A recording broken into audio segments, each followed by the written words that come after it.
الحمد لله وكفى وسلام على عباده الذين اصطفى خصوصا على سيد الرسل وخاتم الأنبياء وعلى آله المجتبى وأصحابه الأتقياء.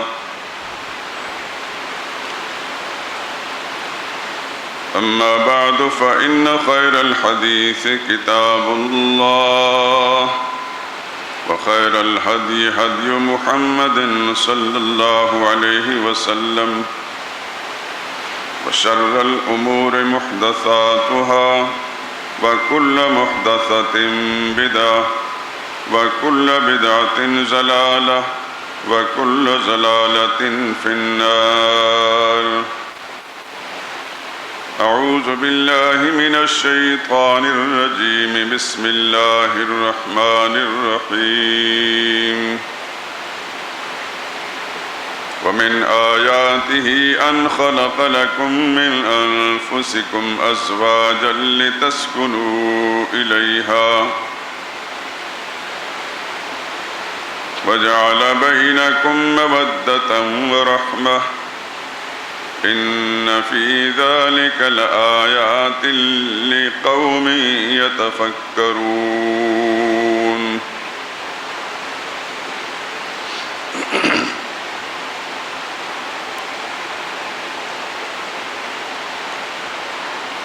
اور اللہ ہی کی قدرت کی نشانیوں میں سے ہے کہ اس نے تمہارے لیے تمہاری ہی جنس سے عورتیں پیدا کی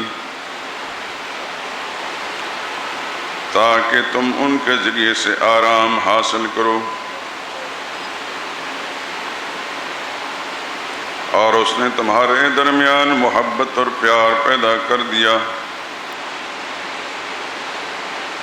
اور جو لوگ غور اور فکر کرتے ہیں ان کے لیے ان باتوں میں بہت سی نشانیاں ہیں۔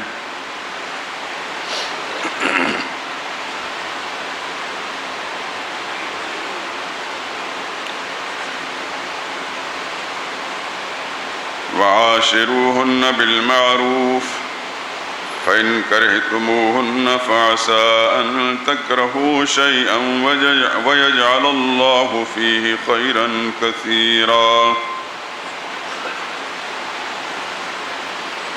اور ان عورتوں کے ساتھ اچھی طرح رہن سہن اختیار کرو،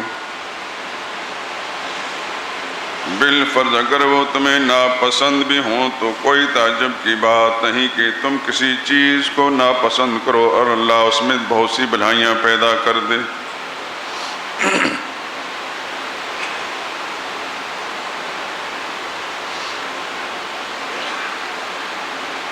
وَإِنْ أَرَدْتُمْ اسْتِبْدَالَ زَوْجٍ مَّكَانَ زَوْجٍ وَآتَيْتُمْ إِحْدَاهُنَّ قِنطَارًا فَلَا تَأْخُذُوا مِنْهُ شَيْئًا أَتَأْخُذُونَهُ بُهْتَانًا وَإِثْمًا مُّبِينًا وَكَيْفَ تَأْخُذُونَهُ وَقَدْ أَفْضَىٰ بَعْضُكُمْ إِلَىٰ بَعْضٍ وَأَخَذْنَ مِنكُم مِّيثَاقًا غَلِيظًا. اور اگر تم ایک عورت کو چھوڑ کر دوسری عورت کرنا چاہو اور پہلی عورت کو بہت سا مال دے چکے ہو تو وہ اس سے واپس مت لو، بھلا ناجائز طریقے سے اور سری ظلم سے اپنا مال اس سے واپس لوگے، اور تم دیا ہوا مال ان سے کیوں کر واپس لے سکتے ہو جبکہ تم ایک دوسرے کے ساتھ صحبت کر چکے ہو اور وہ تم سے پکا عہد بھی لے چکی ہیں۔ سبحان ربک رب العزت عما یصفون وسلام علی المرسلین والحمد للہ رب العالمین۔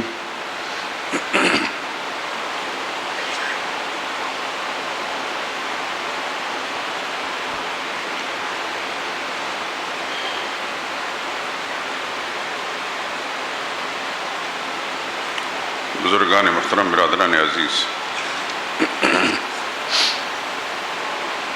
اس وقت قرآن کریم کی جن آیات کا میں نے انتخاب کیا ہے ان میں سے ایک آیت 21ویں پارے میں سورہ روم کی ہے، آیت نمبر 21، اور 3 آیات کریمہ سورہ نساء سے تلاوت کی ہیں اور ان تینوں کا ترجمہ عرض کیا ہے۔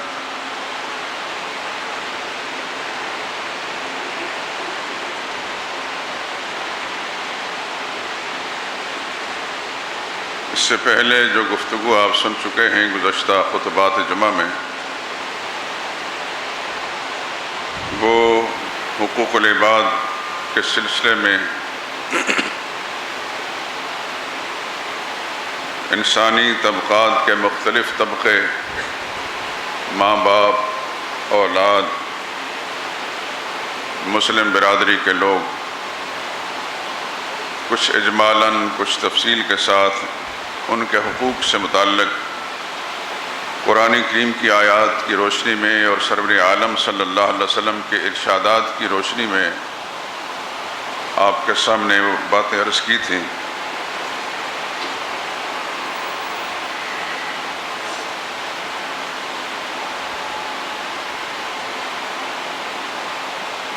من جملہ ان میں سے اولاد کے حقوق کے سلسلے میں گزشتہ اور اس سے پیوستہ جمعے میں کچھ باتیں عرض کی تھیں۔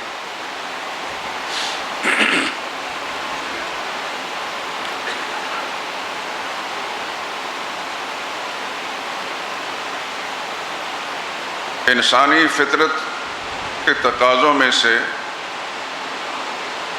یہ تقاضا تو ہر وقت رہتا ہے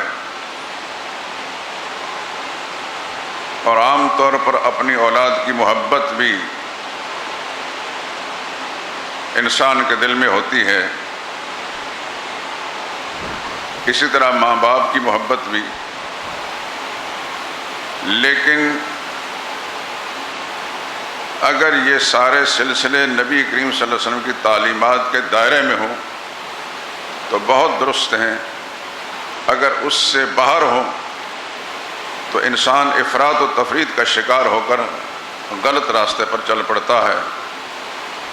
نیک نیتی رکھنے کے باوجود صحیح تعلیم نہ ہونے کے باعث انسان گناہ کا مرتکب ہو جاتا ہے اور جس چیز کو وہ اچھا سمجھتا ہے وہی اس کے حق میں بری ہو جاتی ہے۔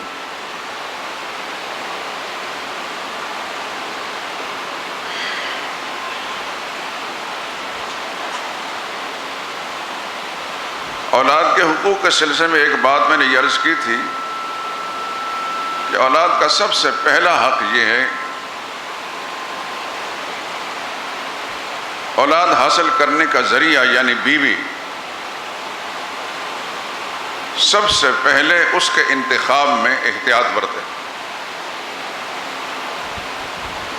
اور اس کا انتخاب اپنے جذبات سے نہ کرے، رسول اللہ صلی اللہ علیہ وسلم کی تعلیمات کی روشنی میں کرے۔ انسانی جذبات تو یہ ہیں، دل کرتا ہے انسان کا کہ مالدار عورت آئے، مال لے کر آئے تو بڑی اچھی ہوگی، کسی بڑے خاندان سے تعلق رکھتی ہے تو میرا نام بھی بن جائے گا۔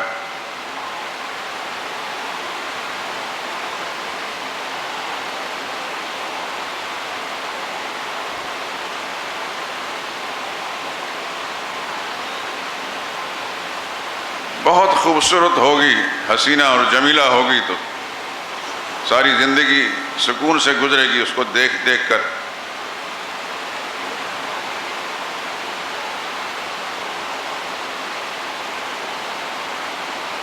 نبی کریم صلی اللہ علیہ وسلم نے عورتوں کے انتخاب کے سلسلے میں 4 باتیں بیان فرمائیں، میں آپ کے سامنے عرض کر چکا ہوں۔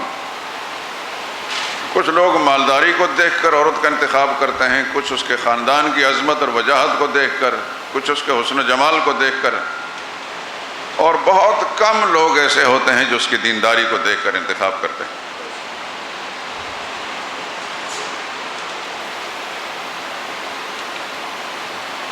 رسول اللہ صلی اللہ علیہ وسلم نے ان 4 باتوں کو ذکر فرمانے کے بعد آخری بات بیان فرمائے، فظفر بذات الدین، پہلی 3 چیزیں نہ دیکھنا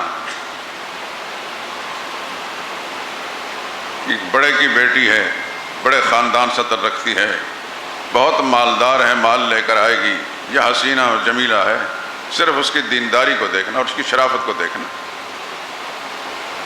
اور صحیح بات یہ ہے کہ اگر کوئی شخص چاہتا ہے کہ میری بیوی میری صحیح معنی میں وفادار بھی ہو اور خدمت گزار بھی ہو، وہ صرف دیندار عورت ہی کر سکتی ہے، ورنہ اگر حسن و جمال والی ہوئی تو اس کو اپنے حسن پر گھمنڈ ہوگا، بڑے ماں باپ کی بیٹی ہوئی تو پھر اس کو اس بات پر گھمنڈ ہوگا، اگر مال لے کر بہت سا آئی اور اس کا شوہر نادار آدمی ہے تو اس کو اپنے مالدار ہونے کا گھمنڈ ہوگا۔ غرض ہر صورت کے اندر مرد جو کچھ اس سے چاہتا ہے وہ نہیں ملے گا کمال، لیکن اگر دیندار ہوگی، چاہے وہ کسی بھی خاندان کی ہو، امیر ہو یا غریب ہو، لیکن اس پر غلبہ اس کے دین کا ہوگا اور دینداری کے تقاضوں میں وہ سمجھے گی کہ میرے شوہر کے حقوق مجھ پر کیا ہیں، اس لیے بغیر کہے اپنے فرائض منصبی کو وہ ادا کرے گی اور شوہر کو شکایت نہیں ہوگی۔ پھر اس کی گود میں پروان چڑھنے والے جتنے بچے ہوں گے ان کی نشو و نما بھی دینی مزاج کے مطابق ہوگی۔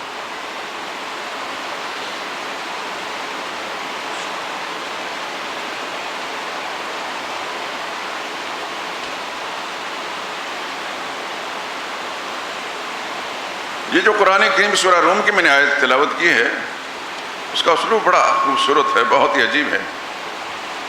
اللہ تعالیٰ نے اپنی قدرت کی نشانیاں بہت ساری آیات میں بیان فرمائے، وَمِنْ آیَاتِهِ وَمِنْ آیَاتِهِ وَمِنْ آیَاتِهِ، بار بار یہ اللہ کی قدرت کی نشانیاں، اللہ کی قدرت کی نشانیاں۔ من جملہ ان میں سے وَمِنْ آیَاتِهِ أَنْ خَلَقَ لَكُم مِّنْ أَنفُسِكُمْ أَزْوَاجًا، اس کی قدرت کی نشانیوں میں سے یا اس کی مہربانیوں میں سے یہ بھی ہے کہ تمہاری بیویاں تمہاری جنس میں سے بنائی، انسان ہے وہ بھی، تم انسان ہو تو تمہاری بیویاں بھی انسان ہیں۔ اور پھر بیوی کو اللہ تعالیٰ نے اپنے کلام مقدس میں انسان کی راحت اور سکون کا سامان قرار دیا ہے، لِتَسْكُنُوا إِلَيْهَا، تاکہ تم سکون حاصل کرو، راحت حاصل کرو۔ اور یہ بات ایسی نہیں کہ جس کو الفاظ میں بیان کیا جا سکے۔ جو آدمی نکاح کر چکا ہے اور خوش قسمتی سے اس کو اچھی بیوی ملی ہے تو اس بات کو اچھی طرح سمجھتا ہے کہ اس کائنات کی ساری نعمتیں اس کے مقابلے میں حیض ہوتی ہیں، سب سے بڑی نعمت ہے وہ اچھی بیوی۔ اور یہ بات صرف میرا دعویٰ ہی نہیں، ایک حدیث کا مضمون ہے، جناب رسول اللہ صلی اللہ علیہ وسلم نے ارشاد فرمایا، الدنیا متاع وخیر متاع الدنیا المرأة الصالحہ، دنیا کا سارا ساز و سامان یہ فائدے کی چیزیں ہیں، لیکن دنیا کے سارے فوائد میں سے سب سے بڑا فائدہ جو ہے نیک عورت ہے، المرأة الصالحہ۔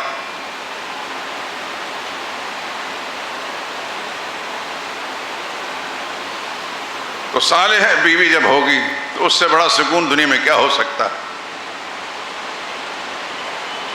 اور پھر فرمایا وَجَعَلَ بَيْنَكُمْ مَوَدَّةً وَرَحْمَةً، کہ اللہ ہی کی مہربانی ہے کہ اس نے اپنے اس کرم اور رحم کا ایک حصہ جو تم دونوں کے وجود کے اندر ڈال دیا ہے کہ آپس میں ایک دوسرے کے ساتھ پیار و محبت کا رشتہ پیدا کر دیا۔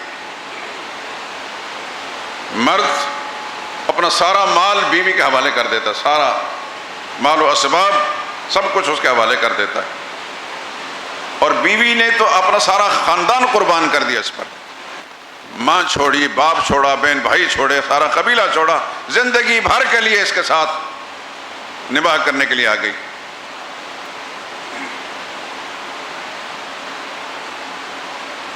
اور صحیح بات یہ ہے کہ جن میاں بیوی کا رشتہ صحیح ہے اور اعتماد والا رشتہ ہے، مرد اپنی بیوی سے بڑھ کر پھر کسی اور کو درجہ نہیں دیتا۔ ماں باپ کا جو حق ہے وہ تو ایک قانونی طور پر ہے، لیکن دنیاوی لحاظ سے اپنی اولاد کو وہ اہمیت نہیں دیتا جو اچھی بیوی کو دیتا ہے۔ بیٹے اور بیٹی کی رائے کا اتنا اعتبار نہیں ہوتا جو اچھی بیوی کی رائے کا اعتبار ہوتا ہے. اور یہ اللہ کا تکوینی نظام ہے کہ جو میاں بیوی کا رشتہ نکاح میں بندھنے کے ساتھ ہی ایسی الفت اور محبت اور پیار ڈال دیتے ہیں کہ ایک دوسرے پر جان نچھاور کرتے ہیں. پھر جو بیوی اس کے نکاح میں آ گئی، اگر مرد غیرت مند ہے تو اس اپنی غیرت کے خلاف ایک پل کے لیے بھی کوئی بات برداشت نہیں کر سکتا. کوئی شخص بری نظر اس کی بیوی پر ڈالے تو وہ اس کی جان لینے کے در پہ ہوگا. نکاح کا رشتے میں بندھنے سے پہلے ایسے جذبات نہیں تھے، لیکن جو ہی رشتہ نکاح میں جڑ گئے تو ایسا رشتہ ہو کہ اپنی جان بھی اس پر قربان کرنے کے لیے تیار ہو جاتا ہے کہ میری بیوی کو کیوں چھیڑا کسی نے، کیوں بری نظر ڈالی. لیکن یہ غیرت مند لوگوں کی باتیں کر رہا ہوں، لبرل لوگوں کی نہیں. اللہ سے دعا کریں کہ اللہ تعالیٰ سب کو غیرت نصیب فرمائے. غیرت جو ہے ایمان کا ایک حصہ ہے، جس سے شرم و حیا ایمان کا حصہ ہے. حضور نے فرمایا غیرت بھی ایمان کا ایک حصہ ہے.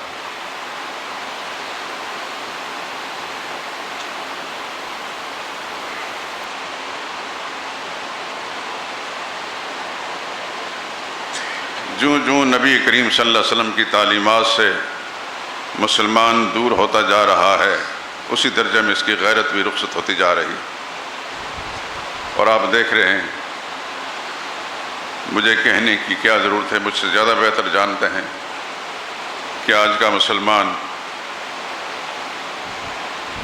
کسی بھی تقریب میں، کسی شادی بیاہ کی تقریب کے اندر اپنی بیوی کو بنا سنوار کر، سجا کر، خوبصورت لباس پہنا کر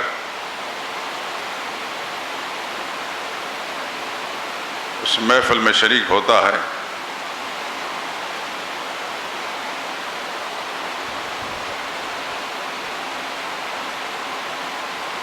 اور شاید اس کو اپنی برتری سمجھتا ہو،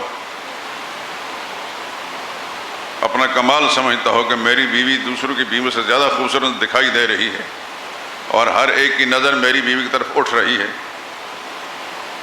لیکن غیرت کا جنازہ نکل جاتا ہے. سرور کائنات صلی اللہ علیہ وسلم کے ارشاد سن لیں. یہ میری بات ہو تو آسانی سے رد کر دیں، لیکن میرے نبی کی بات ہے، رد کرنے سے پہلے سوچ لینا.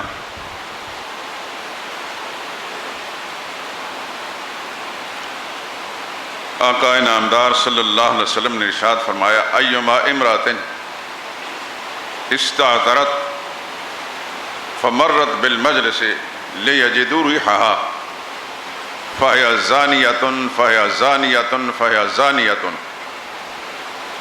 کوئی عورت بھی بن سنور کر اور خوشبو لگا کر کسی محفل میں جاتی ہے اور اس کے دل میں یہ خیال ہوتا ہے کہ لوگوں کی نظریں میری طرف اٹھیں اور میری خوشبو سونگھ کر لوگ میری طرف مائل ہوں، اللہ کے نبی نے 3 مرتبہ فرمایا وہ بدکار عورت ہے، وہ بد چلن عورت ہے، وہ بدکار عورت ہے.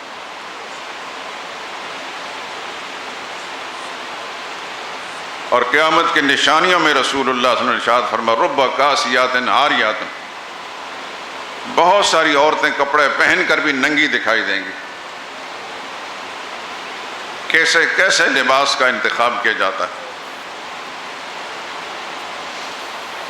نہ باپ کو شرم ہے، نہ ماں کو حیا ہے، نہ بھائی کو غیرت ہے، نہ شوہر کو. وہ سمجھتے ہیں کہ اس طرح کرنے سے معاشرے کے اندر ہم ذرا سوسائٹی میں اونچا مقام ہوگا. بد نصیب یہ نہیں سمجھتے کہ خدا اس کے رسول کے نظروں سے گر چکے ہوتے ہیں. وَمَن يُهِنِ اللَّهُ فَمَا لَهُ مِن مُكْرِمٍ. اللہ فرماتے ہیں جس کو اللہ رسوا کر دیں پھر اس کو کوئی عزت دینے والا نہیں ہے. خدا کے لیے دنیا والوں کی نظروں میں معزز بننے کی بجائے اللہ اس کے رسول کی نظروں میں معزز بننے کی کوشش کریں. یہ چند لمحوں کے شیطانی وساوس ہوتے ہیں، ابلیس وسوسے ڈالتا ہے اور وہ سوچ پیدا کرتا ہے جس سے وہ خوش ہوتا ہے اور اللہ ناراض ہوتے ہیں.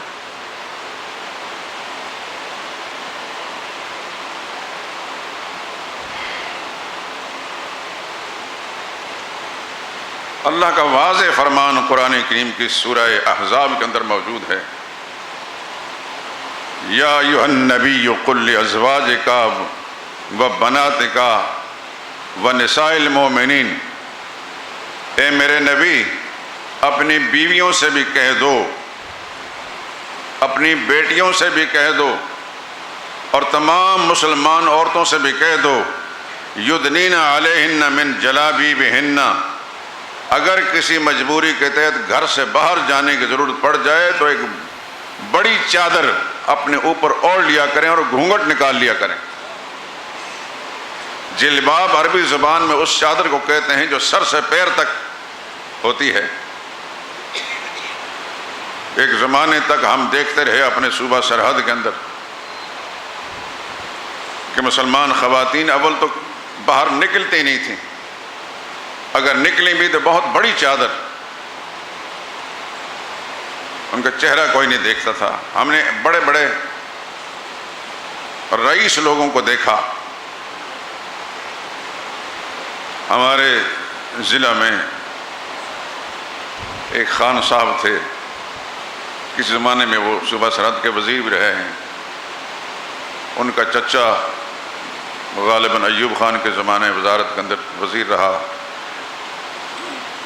اس کا بڑا بھائی یا چھوٹا بھائی بعد میں وزیر رہا، بیٹا بھی اس کا وزیر رہا۔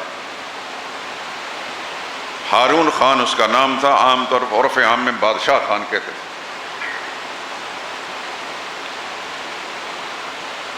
علاقے میں بڑی دھاک تھی اس کی مرضی کے بغیر نہ کوئی پولیس والا جا سکتا تھا، نہ کسی کو گرفتار کر سکتا تھا۔ اس نے اتنا مقام پیدا کیا تھا، وقار، ظلم کر کے نہیں، اپنی اچھائیوں کے ساتھ۔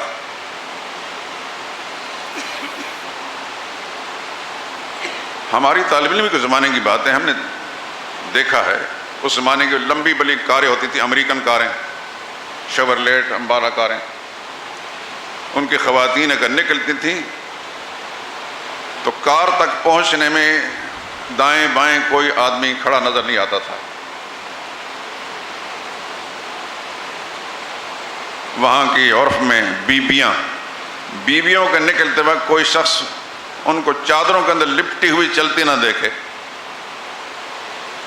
اور جب جا کر گاڑی میں بیٹھ جاتی تھی تو گاڑی میں پیچھے بیٹھتی تھی، آگے ڈرائیور چلاتا تھا، راستے میں پردہ پڑا ہوتا تھا اور شیشوں میں پردہ پڑا ہوتا تھا۔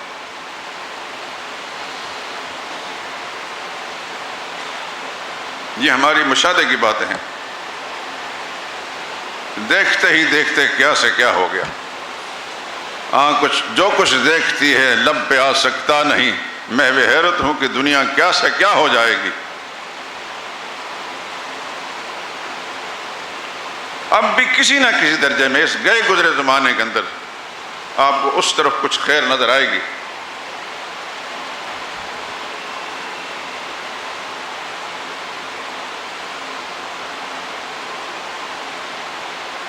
سب سے زیادہ تکلیف دہ بات سب سے زیادہ اس پنجاب کی ہے۔ اللہ مسلمانوں میں غیرت پیدا کر دے۔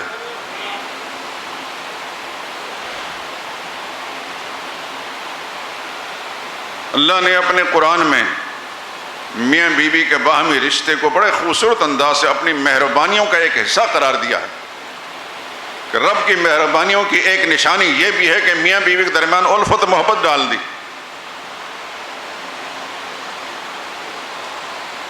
لیکن جو بیوی حیا والی ہوگی اس کی نگاہ اپنے شوہر کے علاوہ، اپنے محرموں کے علاوہ کسی غیر پر نہیں جائے گی، اور اگر کسی مجبوری کے تحت باہر نکلے گی تو اس کو اللہ کا وہ حکم نظر آئے گا،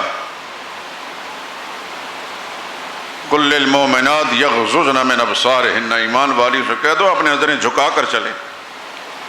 لیکن ایمان والوں کو بھی کہا يَغْضُضُّوا مِنْ أَبْصَارِهِمْ، وہ بھی کسی کی بہن بیٹی کو بیوقوف نہ دیکھیں۔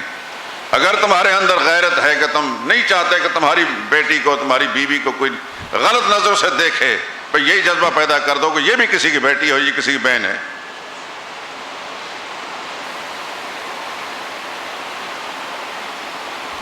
خدا کی قسم معاشرہ جنت کا نمونہ پیش کرے کہ اگر ہر مسلمان کے دل میں یہ جذبہ پیدا ہو جائے۔ شاید میں اسی مجلس کے اندر آپ سے ذکر کر چکا ہوں، افغانستان میں جب امارت اسلامیہ قائم ہوئی تھی، صدیوں کے انتظار کے بعد دنیا کے ایک نقشے پر صدیوں کے انتظار کے بعد امارت اسلامیہ قائم ہوئی، جو دنیا کفر کو اور دنیا نفاق کو اس وقت بھی ایک آنکھ نہیں بھائی تھی، اور آج بھی ان کا پروپیگنڈا اتنا تیز ہے